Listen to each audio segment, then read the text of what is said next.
우리가 함께 볼 말씀은 시편 45편 6절 말씀. 한 절만 우리가 봉독하겠습니다. 6절입니다. 하나님이여, 주의 보좌는 영원하며 주의 나라의 규는 공평한 규이니이다. 아멘. 처음 신앙생활 하는 분들의 이야기를 들어보면 교회에서 사용하는 말이나 여러 가지 사역 행사들이 어렵다는 말씀을 하십니다. 아마 난생 처음 하는 일이기 때문에 그럴 것인데요. 그 중에서 유독 어렵게 생각하는 것이 기도인 것 같습니다. 믿음 생활하면서 가장 자주 하는 것이 예배와 기도일 텐데, 사실 예배는요, 가만히 앉아 있어도 어느 정도는 따라갈 수 있습니다. 그래서 어려워하진 않습니다. 물론 적극적으로 예배에 참여하고 이렇게 동참해야 하지만, 처음 교회에 나오시는 분들은 가만히 앉아 있는 것만으로도 대단한 것입니다. 그래서 말씀을 듣고 대표 기도를 듣고 또 찬양을 따라 부르기도 하지만 또 들을 수 있으니 가만히 있는 것만으로도 은혜가 되는 측면이 있다고 말할 수 있습니다.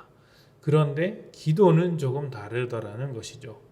남이 하는 기도를 듣기도 하지만 결국 내 기도는 내가 해야 되는 것입니다. 그런데 성경에는 기도를 어떻게 하라는 방법적인 내용들이 나와 있지는 않습니다. 기도의 표본이나 아니면 기도의 내용들은 많이 나와 있는데, 기도를 이런 형식을 갖추어서 하라는 그런 기도 방법에 대해서 나와 있지는 않습니다. 그래서 어떻게 해야 하는지 갈피를 못 잡는 것이죠. 이런 분들을 돕기 위해 우리는 주기도문을 가르쳐주며, 정말 기도하기 어렵다면 주기도문을 그렇게 읽어봐라. 주기도문 주님께서 가르쳐주신 그 기도 그대로 한번 해보라고 가르쳐주기도 합니다. 주기도문은 주님께서 가르쳐주신 기도입니다. 그 속에는 우리 믿음의 내용이 고스란히 담겨 있다고 할 수 있는데, 그 중에 핵심이 바로 하나님의 나라입니다. 우리는 하나님의 백성으로 하나님의 나라를 구하며 살아가는 사람들입니다. 먼저 그의 나라와 그의 의를 구하는 사람인 것입니다. 오늘 시편의 말씀은 결혼을 앞둔 어떤 왕을 칭송하고 축복하는 이야기가 담겨 있습니다.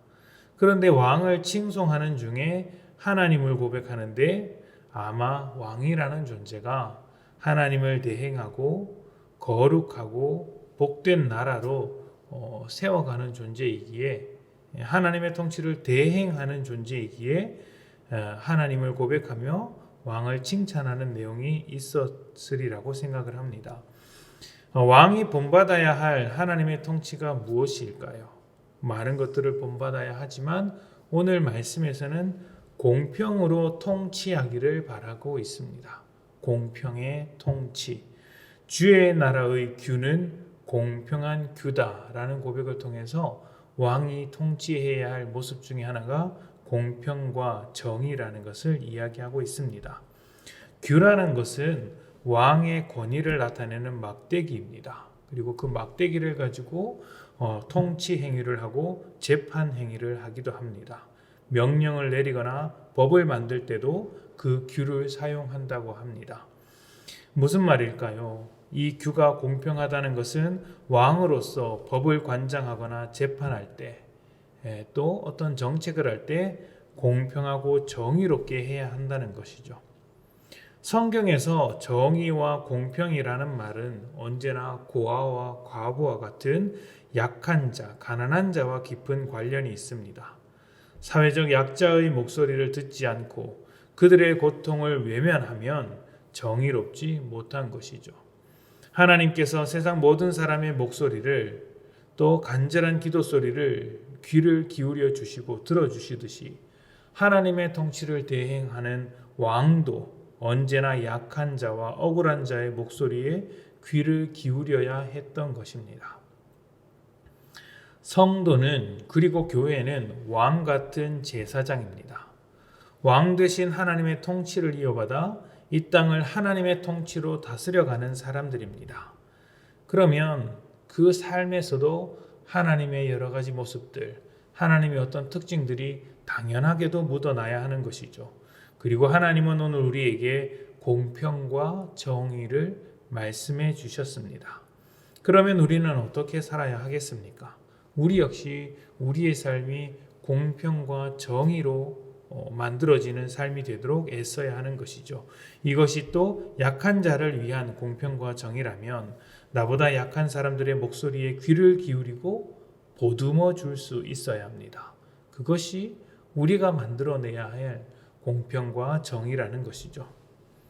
믿음이 건강하다는 것은 우리 삶에 하나님의 성품이 얼마나 잘 묻어 있느냐로 판단할 수 있습니다.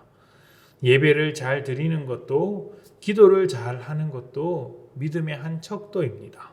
하지만 순종이 제사보다 낫고 지극히 작은 자 하나에게 한 것이 주님께 한 것이라는 말씀을 기억한다면 예배와 기도만으로 우리 믿음의 전부를 말할 수는 없을 것입니다.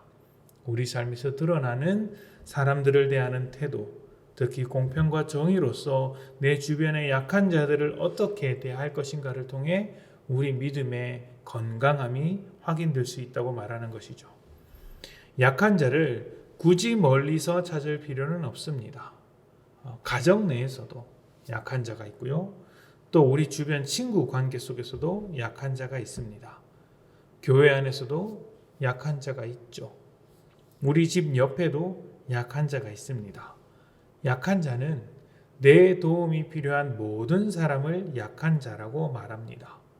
이들을 돕고 이들을 위해서 내 것을 하나 나누어 주는 것이 순종이자 예배이며 주님을 주님답게 대접하는 것입니다.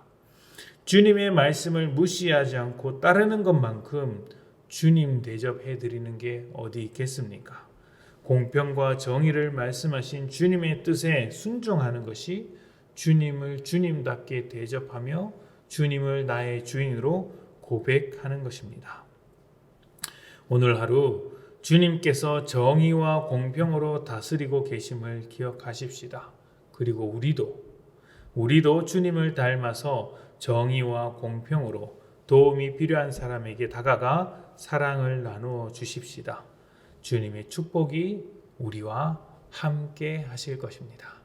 이 시간 함께 기도합시다.